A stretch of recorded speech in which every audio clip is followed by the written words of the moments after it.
seguir a Jesus Cristo de Nazaré. Andar como Ele andou, viver como Ele viveu, como diz Paulo, capítulo 5 de Efésios, ele diz que a gente deve andar como Ele andou, viver como Ele viveu. Paulo diz, filhinhos, por quem eu sinto dores de parto. Até agora eu sinto dores de parto, até Jesus Cristo ser formado em vós. Coisa bonita. Paulo usa essa poesia, essa linguagem maternal, para falar do seu exercício espiritual, para formar Cristo na vida das pessoas, até Cristo ser formado em vós. Aí Paulo diz, sede meus imitadores, como também eu sou imitador de Jesus Cristo de Nazaré. Às vezes nós achamos que Paulo é arrogante, é prepotente, porque diz, sede meus imitadores, porque eu sou imitador de Jesus Cristo. Mas não há arrogância em Paulo mesmo, porque imitar a Jesus é muito simples. Entre o palácio e a manjedoura, o que é mais fácil? Palácio ou manjedoura? Entre morar em Boa Viagem e no Coque, onde é mais fácil? No Coque. Não é tão simples, não. Para comprar uma casa, para arranjar um local, Coque é mais fácil. Boa Viagem, 1 metro quadrado é muito caro, né? Então, entre a manjedoura e o palácio, a manjedoura é mais simples, né? Entre andar montado de jumentinho e fazer uma entrada triunfal numa Hilux, né? Numa Honda, o jumentinho é mais simples, né? Então, quando Paulo diz, sede meus imitadores como eu sou de Cristo, Paulo está dizendo que imitar a Jesus é o caminho mais simples, é o caminho da vida, é o caminho da vida. Entre mobilizar multidões e fazer a opção de estar sozinho no deserto, qual é o mais simples? Ficar na solitude no deserto ou mobilizar multidões? Ser guiado pelo Espírito e ir até o deserto. Então, assim, de alguma maneira, Paulo está falando para nós que imitar a Cristo é muito simples. É muito simples. O sofrimento é o caminho da vida. O sofrimento é o caminho da vida. Então é simples. Viver vai passar por sofrimento. Cumprir a vontade de Deus é cumprir o trivial da vida. A vontade de Deus não é além do que é a vida. Deus não exige mais do que a vida. Então fazer a vontade de Deus não é uma complicação. A complicação é acreditar no progresso. Aí é complicado. Acreditar no progresso é complicado. Porque o progresso é uma espécie de continuação do pensamento lógico do Darwin sobre a evolução. E aí acreditar no progresso é acreditar que nós, seres humanos, seremos evoluídos pela nossa capacidade. É muita fé. Precisa muita fé para acreditar nisso. Eu não acredito nisso, eu não acredito no progresso. O progresso está matando a humanidade, o progresso está desgraçando a humanidade. Eu não sou contra a tecnologia, eu estou falando, mesmo a tecnologia não progrediu a mente humana, não progrediu o amor humano, não progrediu a natureza humana. Nós estamos nos autodestruindo.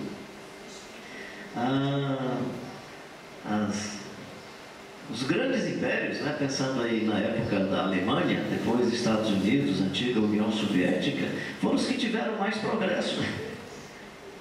Estão em crise. Crise econômica, crise política, né, crise de valores, né? Então, seguir a Jesus Cristo é um retorno à vida. Seguir a Jesus Cristo é retornar à natureza humana, é retornar ao que somos. É viver como Deus fez para que nós vivêssemos, E seguir a Jesus Cristo é a única chance que nós temos de vivermos plenamente a nossa humanidade. Só tem um jeito de você terminar a vida dizendo, eu me tornei plenamente humano. É se você seguir o Jesus Cristo de Nazaré. Não estou dizendo que você vai se tornar plenamente humano. Claro que nós seremos como Ele é e veremos como Ele é, só quando Ele mesmo fizer esse projeto, só quando Ele, pela sua graça, pela sua misericórdia, pelo seu poder, fizer isso em todos nós. Não somos nós, com o nosso esforço, que vamos chegar a esse ponto. Mas, seguindo a Jesus Cristo, você pode não ser pleno e perfeito, mas você será melhor do que o que você foi na semana passada. Seguindo a Jesus Cristo, você vai perceber que daqui a um ano você é melhor do que o que você foi no ano anterior. Seguindo a Jesus Cristo, você olha para a vida hoje, olha para o passado e diz: melhorei muito. Não cheguei ainda lá, mas já dei uma melhorada boa, né? Paulo diz: não que eu já tenha chegado, mas eu prossigo para o alvo. Eu prossigo para esse desenvolvimento pleno, olhando para Jesus, o autor e consumador da nossa fé. Ou seja, o alvo da nossa formação humana é a vida do Jesus Cristo de Nazaré, nas suas virtudes, nas suas decisões geopolíticas, na sua estética, na sua comunhão com Deus, no desafio permanente de fazer a vontade do Pai, de orar para que a vontade do Pai seja feita em sua vida. O encantamento e o fascínio de Jesus era viver e fazer a vontade do Pai. Então, seguir a Jesus continua sendo o nosso grande alvo. Se alguém quer vir após mim, negue-se a si mesmo, tome a sua cruz e siga. Não é ser devoto de Jesus, não é ser admirador de Jesus. Jesus tem muitos admiradores. Os cristãos, de modo geral, admiram Jesus. Existem pessoas céticas que não conhecem nada do Evangelho, que admiram Jesus. Não é admirar Jesus, não é ter Jesus como varinha mágica para os nossos milagres, não é ter Jesus para realizar os fenômenos que nós queremos. Ele nos chamou para ser os seus seguidores. Seguir a Jesus é o grande fascínio, encantamento, propósito da vida de todo homem e de toda mulher que quer terminar uma vida feliz. Você quer terminar a sua vida de maneira desgraçada? Eu acho que ninguém quer. Mesmo não querendo terminar a vida de maneira desgraçada, se você fizer qualquer outra coisa na vida, coisas extraordinárias, espetaculares, mas se você não seguir a Jesus, eu presumo que você vai terminar a vida, vai olhar para trás e vai dizer: não valeu a pena ter vivido. Pelo menos é isso que está no meu coração. No meu coração, se eu terminar a vida, se eu olhar para trás assim e disser: não segui a Jesus direito, eu vou dizer: sou o cara mais frustrado dessa humanidade. Vim nesse mundo, vim para esse mundo, não valeu a pena ter vivido, porque se eu não seguir a Jesus, eu não cumpri o propósito para o qual eu fui criado. Porque todos nós fomos pré-desenhados, todos nós fomos pré-organizados, todos nós fomos pré-estabelecidos para vivermos conforme a imagem de Jesus Cristo, Filho de Deus. Esse é o propósito da vida humana. Sem esse propósito, não há vida. Sem esse propósito, você é um mamífero, somente um mamífero. Sem esse propósito, você só é um ser racional. Sem esse propósito, você é um ser biológico que raciocina. Mas Deus criou uma singularidade profunda em todos nós, diferente dos mamíferos, que não foi só o córtex, não foi só uma inteligência. Deus colocou um sentimento de humanidade dentro de nós. Deus colocou um mistério do ser dentro de nós. E Deus colocou uma personalidade profunda dentro de nós. Esse ser que, quando diz que ele, quando habita, ninguém toca. O maligno não toca. Há um núcleo básico, que é um núcleo invadido pelo Espírito Santo. Há uma personalidade profunda que é tocada pelo Espírito de Deus, uma habitação de Deus, que aí nessa parte da vida, ele diz: nessa parte o maligno não toca. Então, há um espaço, na nossa composição humana, existe um espaço da habitação de Deus. Quem não desfruta disso, vai só vegetar, vai viver como um ser racional, vai viver como um ser vegetativo, mas não vai viver como um ser feito à imagem e semelhança de Deus. E para ser um ser feito à imagem e semelhança de Deus, precisamos seguir o Jesus Cristo de Nazaré. Responder ao seu chamado. Ele chama, né? Vinde a mim, sigam-me. E nós decidimos seguir. Felizes os homens e as mulheres que tiveram a chance de, quando ele bateu a porta, e eu presumo, eu desconfio, eu acredito, que ele bate na porta de todos. Eis que estou à porta e bato. Ele revela-se a todos e a todas. Ele revela-se. E aí é esse mistério da revelação de Deus. E a fé é esse componente humano que responde. A fé é um componente humano que responde. Felizes os homens e as mulheres que tiveram esse componente da fé aguçado e responderam. E decidiram, e passaram a segui-lo. Seguindo a Jesus, nós vamos estabelecer uma vocação e uma missão, que é, primeiro de tudo, a missão e a vocação de ser gente. A nossa primeira vocação é ser gente, é ser humano. Essa é a nossa primeira vocação, é a vocação da criação. Todo ser humano foi vocacionado para ser ser humano. Ninguém foi chamado para ser desumano. Todos nós fomos chamados a ser humanos. Ninguém foi chamado para ser um Fernandinho Beiramar, para matar gente. Ninguém foi chamado por Deus para fazer o que o Hitler fez com a humanidade. Ninguém foi chamado por Deus para matar. Nós fomos chamados por Deus para propiciar a vida, para procriar, para encher a vida, encher o mundo de gente, de vida. Nós fomos chamados por Deus para cuidar do meio ambiente, para que a vida pudesse ter chance de sobrevivência, até porque o ser humano, ele vive nessa troca com o meio ambiente. Como ele vive em troca com o meio ambiente, ele cuida do meio ambiente, o ambiente fornece para ele fornece para o meio ambiente. Quando ele exagera na troca com o meio ambiente, tira demais, aí a natureza reclama e reage. Então esse equilíbrio de troca para a nossa vida e manutenção do meio ambiente. Então Deus nos criou assim e fez seres humanos para viver nesse meio ambiente. Mas aí tem um componente da vida humana que não pode faltar. Pode faltar algumas coisas da natureza. Às vezes pode até faltar comida. Pode até ter escassez de água, né? Se tiver escassez de clima, a gente põe um ventilador, põe um ar-condicionado, né? Se tiver escassez de pelos, se é um animal inferior, uma bactéria, a bactéria tenta se adaptar. Aí ela tem a capacidade de passar por uma mutação e se adaptar ao meio ambiente. Os animais superiores, os seres humanos especialmente inteligentes, então ele não vai ter jeito. Eu e o Bob é assim mesmo. Mas nós vamos adaptar o ambiente à nossa cabeça. Põe um boné. Se faz calor, nós pomos um ar-condicionado. E assim nós vamos sobrevivendo em relação ao meio ambiente. Mas tem alguma coisa na nossa vida que não dá para sobreviver como ser humano feito à imagem e semelhança de Deus. Se faltar, você perde o seu componente humano, que é o amor. Porque o amor é a essência de Deus. Deus é amor. Então pode faltar qualquer outra coisa, mas não pode faltar o amor. Porque Deus é amor. E nós fomos feitos à imagem e semelhança de Deus. E como fomos feitos à imagem e semelhança de Deus, se o amor se vai, nós já não vivemos mais. Já não somos mais seres humanos feitos à imagem e semelhança de Deus. Por isso que Jesus diz que nós matamos. Quando ele diz, está escrito, não matarás, eu porém vos digo, aquele que sem motivo odiar o seu irmão, já está cometendo assassinato. O que é que Jesus está dizendo? Que você começou a matar a você mesmo antes de matar o irmão. O que Jesus está dizendo é, o amor está saindo do seu coração. E se o amor não está em seu coração, você está perdendo a sua vocação humana de ser gente. A sua vocação de ser gente. Dá uma passada aí só para...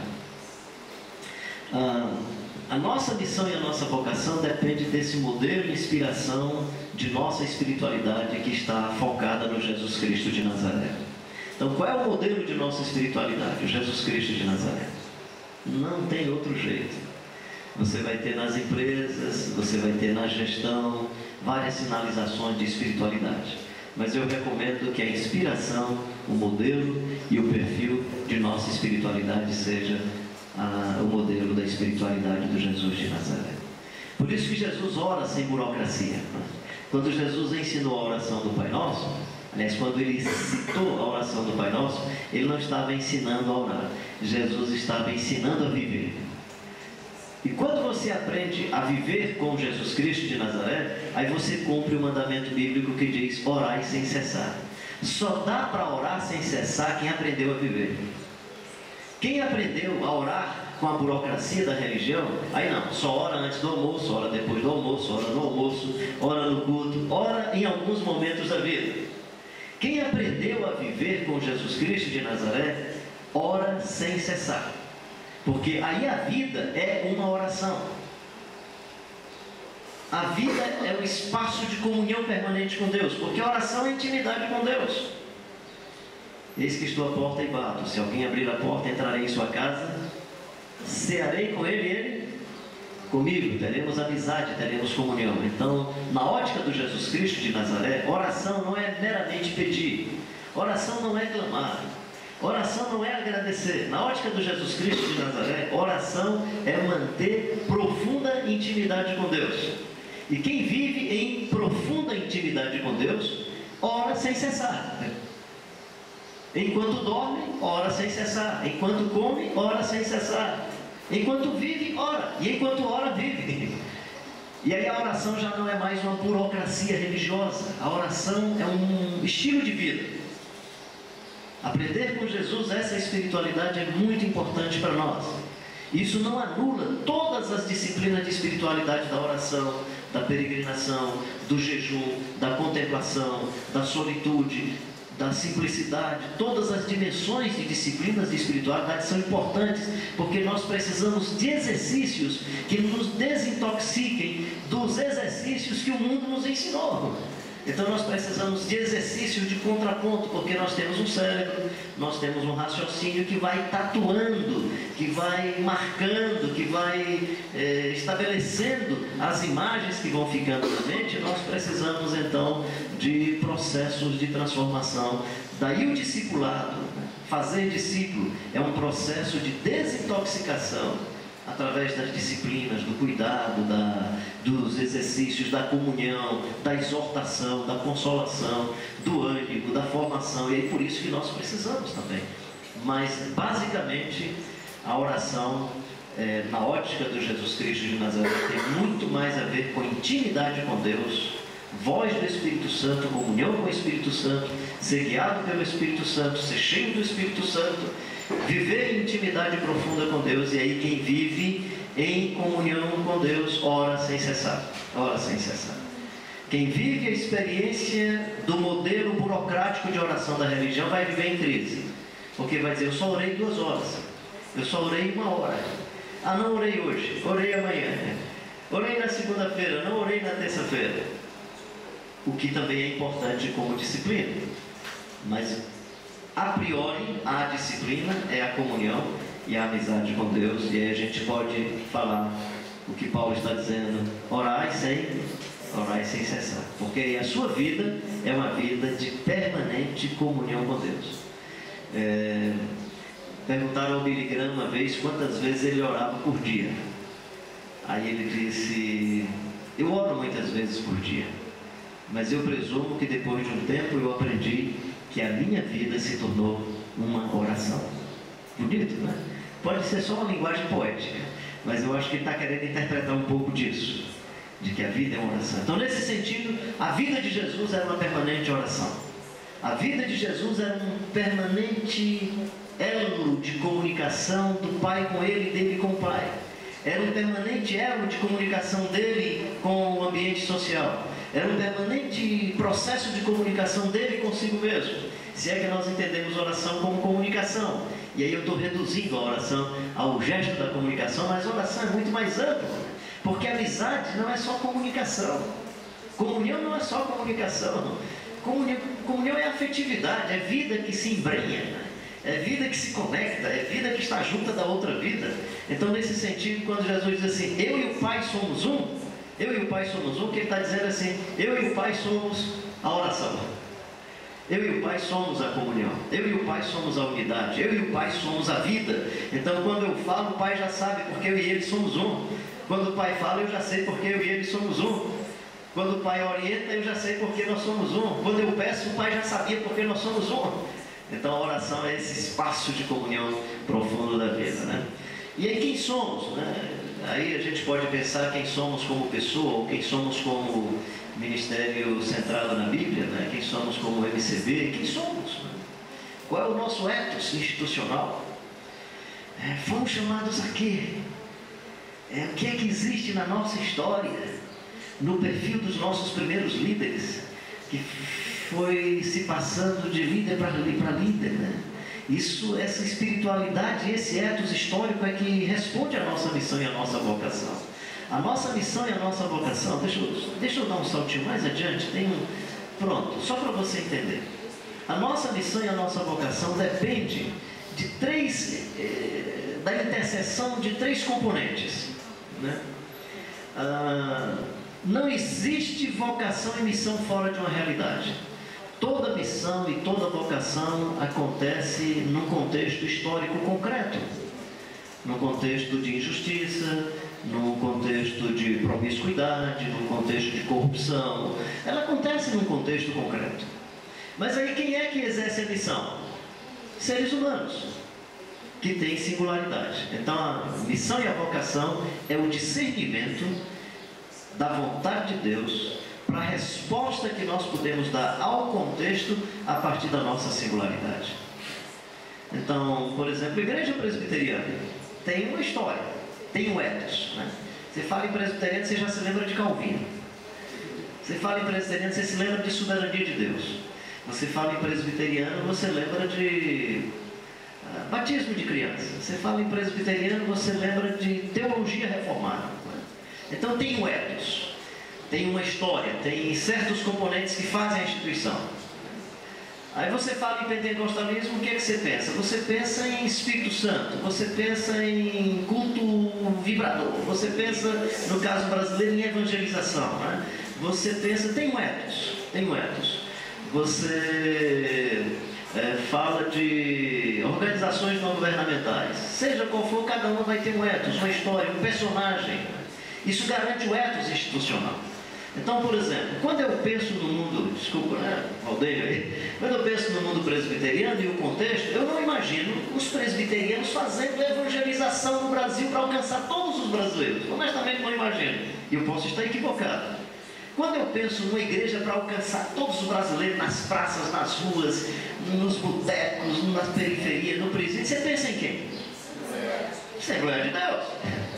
Ou seja, ela tem um ethos, ela tem um jeito de ser, que você diz, se a gente quiser alcançar o Brasil, como alguns pastores dizem, né, no Brasil, aonde você chega, você encontra, antigamente era uma placa da máquina de costura Singer, agora eles dizem que a placa da Coca-Cola, um campo de futebol e o templo da Assembleia de Deus.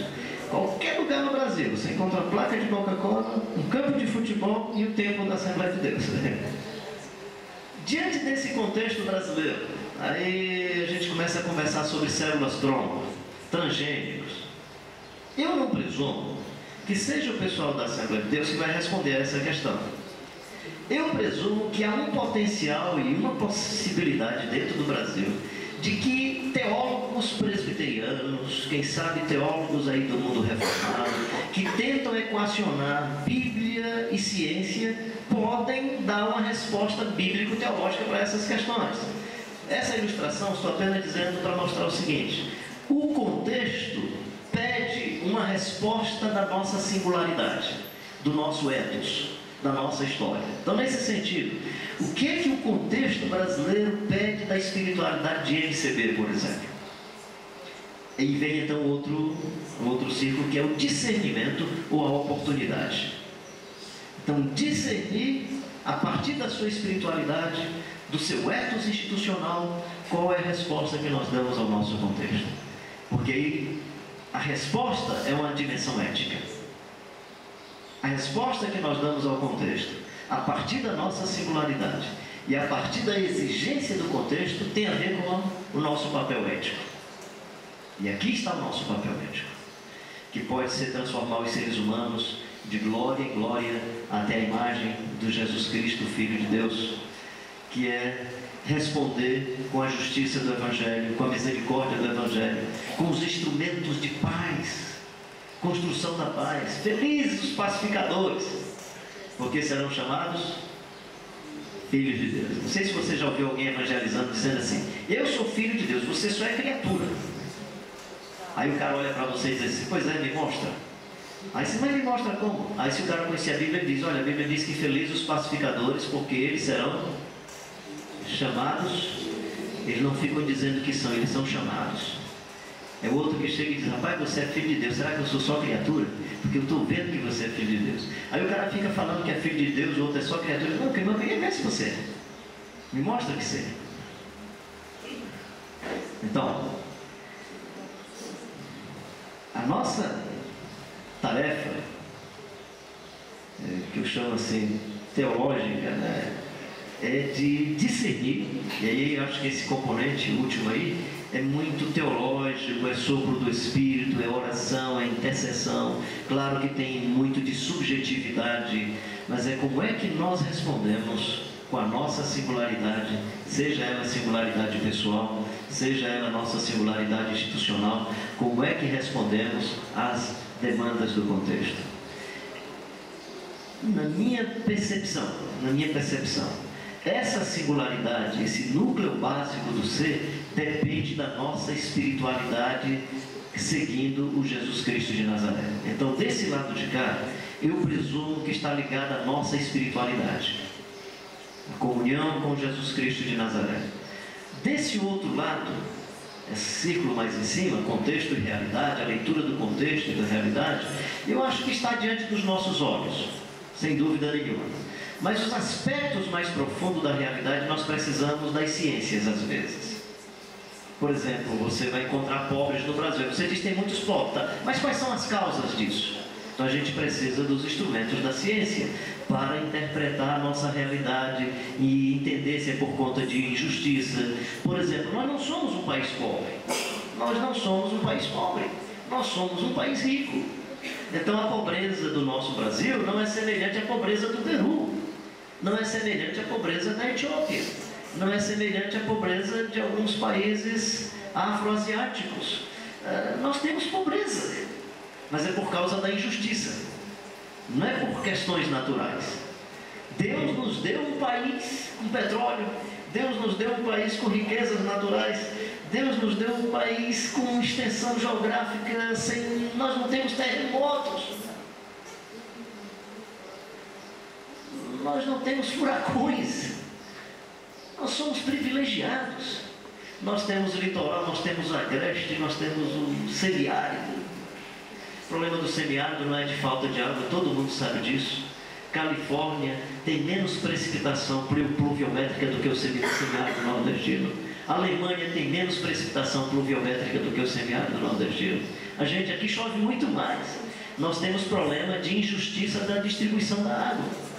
Então, para ler o contexto, nós precisamos disso, né? E aí, discernir a oportunidade, que aí, quem sabe, o discernimento da oportunidade está relacionado à teologia, à doutrina, à nossa reflexão. Em algumas situações, eu acho que a sensibilidade humana profunda. Em algumas situações, a subjetividade. Moisés, por exemplo, ele é chamado sem nenhum instrumento científico e teológico. Está criando ovelhas. E Deus o chama. O Jeremias, e muitos outros que são chamados sem nenhuma elaboração dessa natureza. Mas Paulo precisa elaborar de maneira racional a sua teologia para ir à Espanha e manda um documento para os irmãos de Roma. E manda um documento contundente. Um documento teologicamente, doutrinariamente bem elaborado para dizer: é assim que eu creio. Vocês acreditam no que eu creio? Se vocês acreditam no que eu creio, me ajuda com dinheiro para eu ir para a Espanha. E ele diz: olha, eu já exerci muitas tarefas aqui. Aí Romanos 15, 23, ele diz: o meu propósito agora é ir para a Espanha.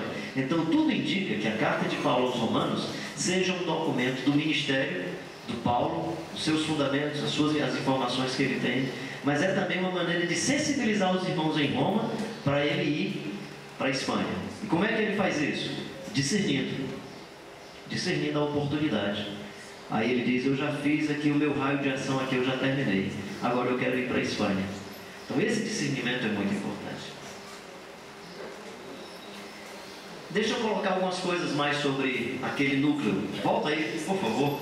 Esse núcleo de cá, certo? Singularidade, núcleo básico do ser. Aí vai para o outro. Então a gente conversar um pouco sobre esse núcleo básico do ser. Pode? Isso. Você tem uma foto em sua casa? Foi tão legal o Bob quando apresentou aqui as famílias, né? Aí disse: esse aqui é meu filho, esse aqui é minha filha, esse aqui é meu neto, aqui é minha neta. Aí nem precisava ninguém dizer: aqui sou eu, a gente via logo que era ele, né? Aqui sou eu e tal. E ele apresentou da tua família. Mas deixa eu... Bob.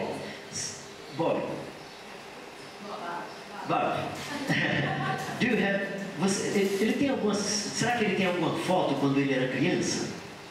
Do you have some picture when you were children? Ok. Então, quando ele era criança, ele chega assim, ele podia mostrar aqui e perguntar assim: diga onde é que eu estou aqui. 5 anos de idade, 6 anos de idade. Aí você olha aquela figura congelada e aí você diz: não sei, quem é você aqui? Aí, eu sou esse. Na sua infância, mesmo que o corpo não seja o mesmo, mesmo que a cabeleira não seja a mesma, mesmo que o jeito não seja o mesmo, você diz assim: eu tenho aqui sou eu. Existe um núcleo básico da nossa vida que estava na infância, que está na adolescência, que está na juventude, que vai estar na nossa velhice, que você diz: isso sou eu. E aí é só a minha cabeça, por favor, não precisa acreditar. Que eu acho que é nesse núcleo que o Espírito Santo habita. É nesse personagem que diz assim: aqui o maligno não toca quando o Espírito Santo vem. É esse núcleo que eu acho que é o que somos. Essa composição genética, esse ato criado por Deus, que precisa ser resgatado para não se corromper com o mundo, para não se corromper com o pecado, para não pertencer ao diabo, para não dialogar com os órgãos do sentido e destruí-lo. É esse núcleo que eu estou falando sobre ele. É esse núcleo que eu estou dizendo que a gente precisa garantir que ele anda com Deus. Então esse rosto básico, que eu estou chamando de primeiro rosto, personalidade profunda, sentimento de humanidade, esse mistério do ser, que às vezes nem você conhece direito, só Deus sabe. Deus conhece você. Deus conhece você. Discernir entre as sombras e imagens. Nós temos muitas sombras e imagens. Tem o Sérgio e tem o pastor Sérgio. Tem o Carlinhos e tem o pastor Carlos. Tem o Valdênio e tem o reverendo Valdênio. São sombras e imagens, papéis, funções. E às vezes nós confundimos as sombras e as imagens com a nossa singularidade. Você é um ser que quando chegar na presença de Deus não tem título. Você é um ser que quando chegar na presença de Deus não tem conta bancária. Você é um ser que quando chegar na presença de Deus só vai você. Só você. E é esse núcleo que nós precisamos garantir a profundidade da habitação de Deus para que a espiritualidade seja marcada pela vida do Jesus Cristo de Nazaré. Eu não vou entrar mais em detalhes, que já falamos ontem, que é o deserto, e tanto Bob quanto eu ontem falamos sobre a história do funeral, que é um paradigma onde você olha para a vida pensando no ponto de chegada. Não é o paradigma da dramaticidade, não é o momento dramático da vida, não é isso, é pensar o ponto de chegada, o fim da corrida. Porque você, imaginando o fim da corrida, o ponto de chegada, você programa melhor a vida. Essa é a questão. É olhar para a morte para viver melhor. Não é olhar para a morte para se martirizar.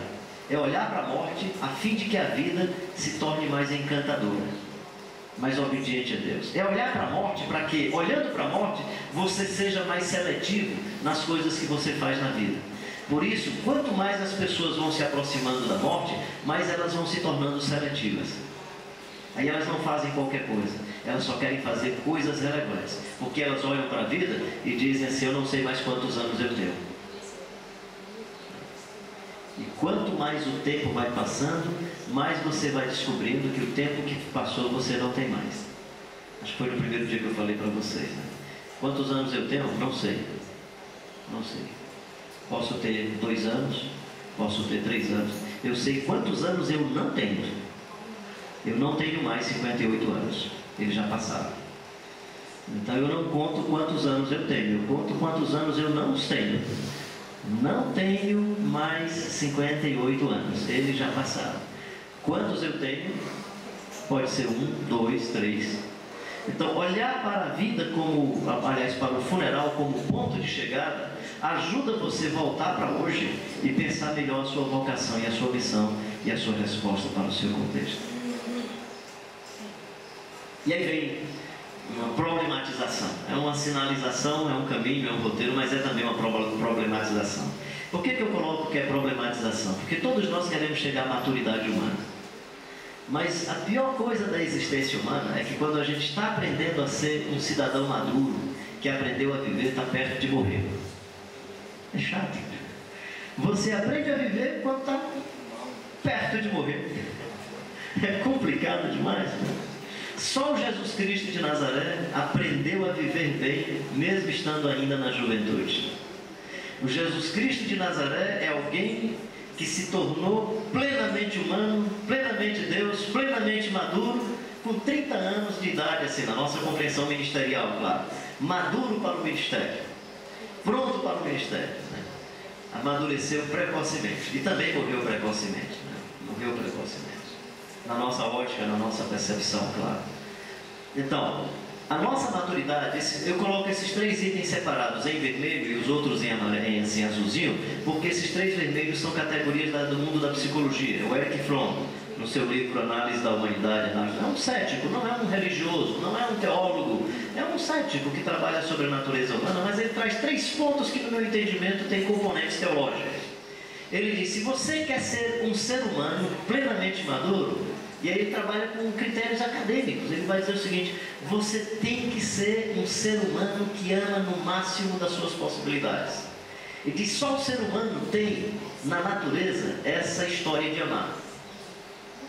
Os mamíferos, os animais superiores, no acasalamento, os pássaros, é só procriação, não é amor, é instinto.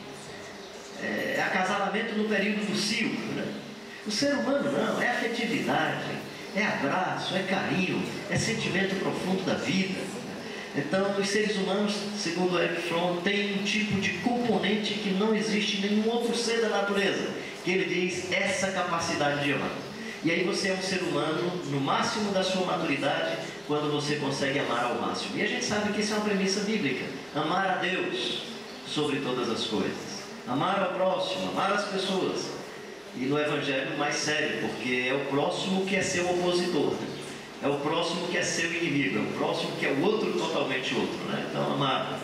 Depois ele vai dizer: o ser humano, que é um ser humano que se diferencia na sua maturidade, é o ser humano que pensa no máximo da sua racionalidade, que pensa no máximo da sua capacidade de pensar.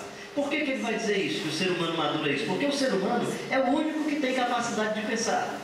De toda a natureza, o único ser que tem a lógica, que trabalha nos paradigmas da lógica, que trabalha com a síntese dos acontecimentos, é o ser humano.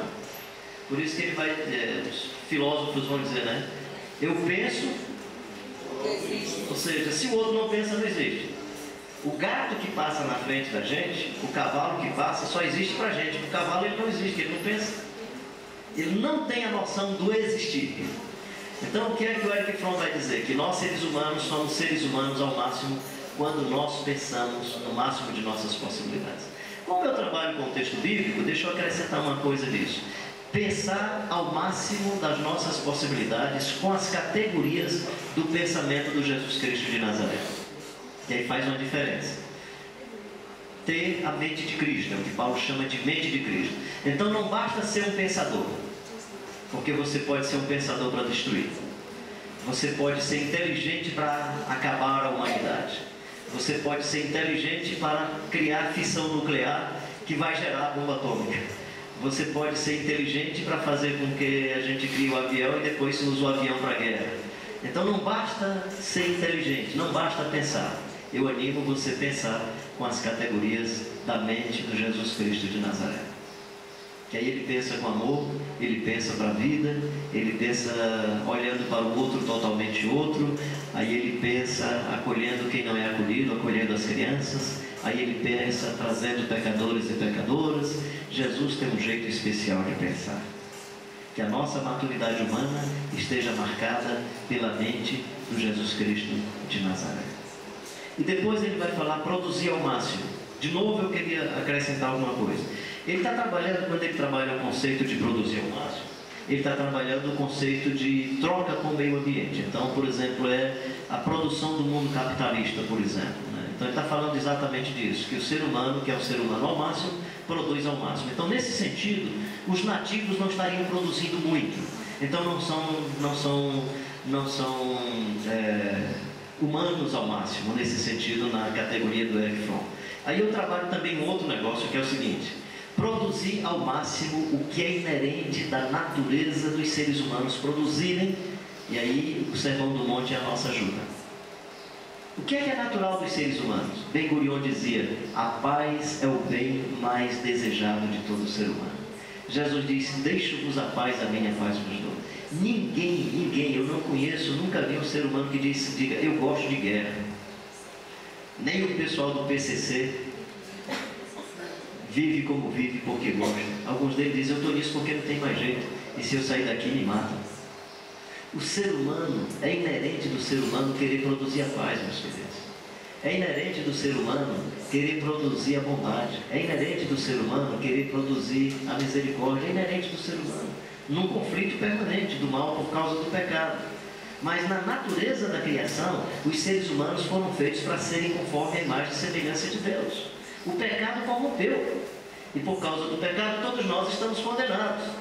Então, nesse sentido, tem duas formas de você pensar. A forma calvinista: todo mundo é ruim e Deus transforma todo mundo. A outra forma mais armeniana de você pensar, que é o seguinte: Deus, quando nos criou, Deus nos criou a sua imagem e semelhança. Então criou, legal, com o potencial para o bem e para o mal. E aí, como fez o mal, tornou-se um praticante do mal. E aí, a sua natureza, por causa do pecado, se tornou maléfica. Mas a sua natureza original era semelhante à natureza do Jesus Cristo de Nazaré. Não era semelhante à natureza do diabo. Era semelhante à natureza de Deus. Então, nesse sentido, há um núcleo básico em todos nós, que é esse núcleo básico que nos leva para Deus, que nos chama para Deus, que nos atrai para Deus. Bem, mas aí é outra conversa. Então, só para dizer o seguinte, que nesse sentido que eu estou chamando de produzir ao máximo, você é chamado para Deus para produzir o máximo que você puder produzir de amor. Você é chamado por Deus para produzir o máximo que você puder produzir de reconciliação. Você é chamado por Deus para produzir o máximo daquilo que é inerente aos seres humanos. É inerente ao ser humano chorar. Felizes os que choram. É inerente do ser humano ser sensível. É inerente do ser humano ter sensibilidade. Felizes os puros. É inerente da natureza original. Não estou falando da natureza pecaminosa, por favor. Espero que vocês entendam esse núcleo anterior ao pecado. Então é inerente do ser humano. É inerente desse projeto. E por isso que, por causa do pecado, você se destrói e fica mais perto do cão do que perto de Deus. Mais perto do diabolos, mais perto do capeta, né? Do coisa ruim. E aí vem os outros três itens que são mais teológicos, né? Que são de categorias mais bíblico-teológicas, que é ouvir empaticamente, que é falar com moderação. O homem seja pronto para ouvir, tardio para falar. Esse ser humano que é pronto para ouvir, tardio para falar, na Bíblia é tido como ser humano maduro. Porque quem controla a língua é um ser humano maduro. Já viram isso nas Escrituras? Lá em Tiago 3, quando ele diz que a gente controla um cavalo, a gente com um leme, a gente controla um barco, ele diz assim: mas o homem que controla a fala é uma pessoa madura. É uma pessoa madura. Fala com moderação e ama incondicionalmente. O item 3 é semelhante ao item 1, ou seja, o 3 corresponde ao 1, amar. Quando eu era menino, falava com o menino, sentia com o menino, pensava com o menino. Quando eu cheguei a ser o tema desse texto de 1 Coríntios 13, o que é? É amor. Amor. Então, quando ele diz: quando eu era menino, falava com o menino, sentia com o menino, pensava com o menino, eu não pensava com amor. Quando eu cheguei a ser homem, agora sim penso com amor. Então, a nossa maturidade humana, ou seja, o rumo da nossa espiritualidade, é essa nossa maturidade marcada pelo Jesus Cristo de Nazaré. Temos um núcleo básico habitado por Deus que define quem somos. E aí, como é que a gente consegue isso? Aí está a grande questão. Jeremias, não Jeremias o profeta, Jeremias o escritor do comentário de Mateus, Martin Lloyd Jones, John Stott, eles vão dizer uma prole sobre o Sermão do Monte. Pergunta é: Sermão do Monte é muito pleno. E aí, conseguimos ou não conseguimos cumprir o Sermão do Monte? Como é que Deus coloca às nossas mãos uma coisa que nós não conseguimos cumprir?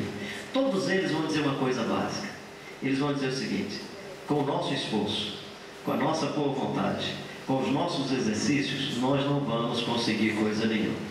Mas ele diz o seguinte: com o poder do Espírito Santo em nós, com a graça do Espírito Santo em nossas vidas, alimentados pela graça de Deus, batizados pelo amor do Senhor, invadidos pela sua misericórdia, permeados da sua graça e da sua bondade, todos nós vamos conseguir dar passos significativos e relevantes no cumprimento da vida de nossa espiritualidade à luz do Sermão do Monte.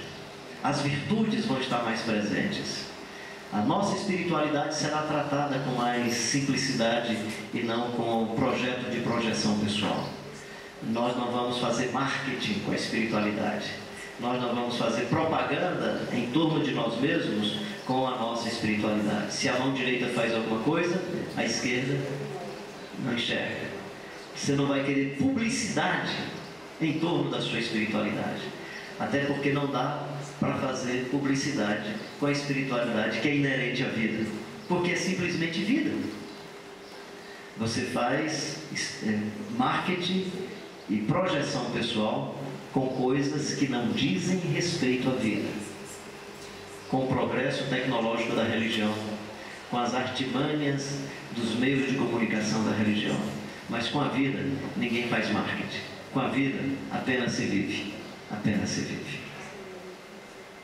Que a minha vida, que a sua vida, meu querido e minha querida, seja uma vida para a glória de Deus. Que a partir da sua espiritualidade, inspirada, motivada no perfil do Jesus Cristo de Nazaré, você resgate o ser humano maravilhoso, precioso que você é. Você resgate esse núcleo básico do seu ser. E aí possamos responder ao contexto onde nós estamos. Que a nossa missão seja uma resposta espiritual e ao mesmo tempo ética. Que seja uma fé não apenas subjetiva, mas que seja uma fé que responde de maneira ética ao contexto onde nós estamos. E no caso do contexto brasileiro, a nossa ética tem que responder aos problemas de corrupção. Eu acho que eu tenho alguma coisa anotada aí mais adiante, só para a gente terminar isso aqui. Pode passar mais um? Pode? Não, não está. Deixa, não está. Eu pensei que estava aí. Está aqui. Eita, está. Pronto, aqui. O Brasil pode se tornar nos próximos 5 anos o maior país urbano do mundo. Essa é a tendência, se os dados estatísticos continuarem como estão. Significa que a competição, significa que a favelização, significa que a violência, significa que a mobilização, no nosso caso, do nosso litoral, significa que a probabilidade da exploração sexual de crianças e adolescentes se acentue cada vez mais. Significa que a probabilidade de abuso sexual com crianças e adolescentes se agrave nesse país. E a nossa resposta ética, no meu entendimento, olhando para o nosso contexto, tem que responder de maneira muito séria a essas questões. O Evangelho que não tocar em questões dessa natureza, ele é simplesmente mercado religioso a serviço desses empreendedores mágicos da religião, que fazem da religião grandes empresas, ficam ricos rapidamente, de maneira desonesta, levam as pessoas à desgraça, levam as pessoas a desconhecimento do Evangelho, razão pela qual eu acho que a nossa espiritualidade e a singularidade dela, marcada pelo Jesus Cristo de Nazaré, precisa responder aos desafios desse contexto. A resposta é um discernimento da nossa percepção bíblico-teológica. Deus abençoe a todos e a todas. Cida, muito obrigado pela confiança, pelo convite.